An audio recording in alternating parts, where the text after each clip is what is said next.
Breaking news చూస్తున్నాం. వక్ఫ్ సవరణ చట్టం 2025 రాజ్యాంగ భద్రతని సవాల్ చేస్తూ సుప్రీంకోర్టులో దాఖలైన పిటిషన్ల మీద విచారణ జరిగింది. భారత ప్రధాన న్యాయమూర్తి జస్టిస్ సంజీవ్ ఖన్నా నేతృత్వంలోని త్రిసభ్య ధర్మాసనం వాటిని విచారించింది. వక్ఫ్ చట్ట రూపాన్ని ఆర్టికల్ 26 నిరోధించదని, ఆ రాజ్యాంగ నిబంధన సార్వత్రికమైందని ధర్మాసనం వ్యాఖ్యానించింది. అందరికీ వర్తించే ఈ నిబంధన లౌకికమైన స్వభావాన్ని కలిగి ఉందని చెప్పింది. అలాగే కేంద్రానికి పలు ప్రశ్నలు సంధించింది. 100 ఏళ్ల నాటి ఆస్తులకు పత్రాలు ఎక్కడి నుంచి వస్తాయని ప్రశ్నించింది. వక్ఫ్ చట్టంపై ఆందోళనల్లో హింస చోటు చేసుకోవడం బాధాకరమని వ్యాఖ్యానించింది. పిటిషనర్ల తరఫు న్యాయవాది కపిల్ సిబల్ అత్యున్నత న్యాయస్థానంలో వాదనలు వినిపించారు.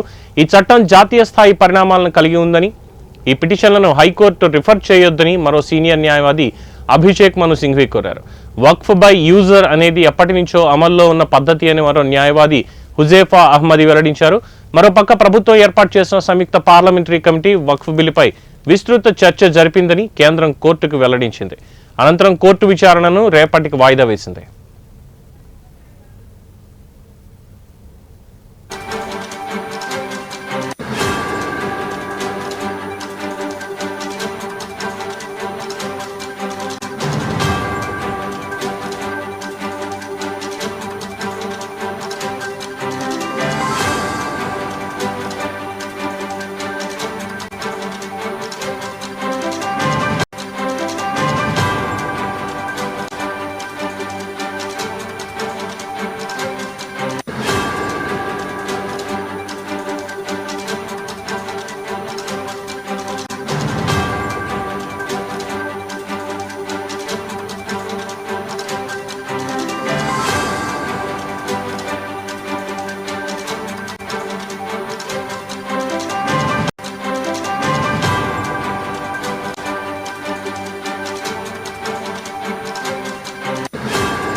వక్ఫ్ చట్టం 2025 మీద దాఖలైనటువంటి పిటిషన్లను విచారించినటువంటి సుప్రీంకోర్టు ధర్మాసనం అనేక ప్రశ్నల్ని కేంద్రానికి సంధించింది. 100 ఏళ్ల నాటి ఆస్తులకి పత్రాలు ఎక్కడి నుంచి వస్తాయని ప్రశ్నించింది. వక్ఫ్ చట్టంపై ఆందోళనల్లో హింస చూసుకోవడం చాలా బాధాకరమని సుప్రీంకోర్టు వ్యాఖ్యానించింది.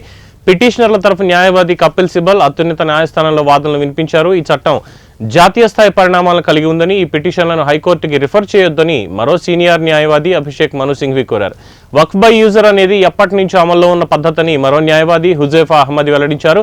మరోపక్క ప్రభుత్వం ఏర్పాటు చేసిన సంయుక్త పార్లమెంటరీ కమిటీ వక్ఫ్ బిల్లుపై విస్తృత స్థాయి చర్చ జరిపిందని కేంద్రం కోర్టుకు వెల్లడించింది. అనంతరం కోర్టు విచారణను రేపటికి వాయిదా వేసింది.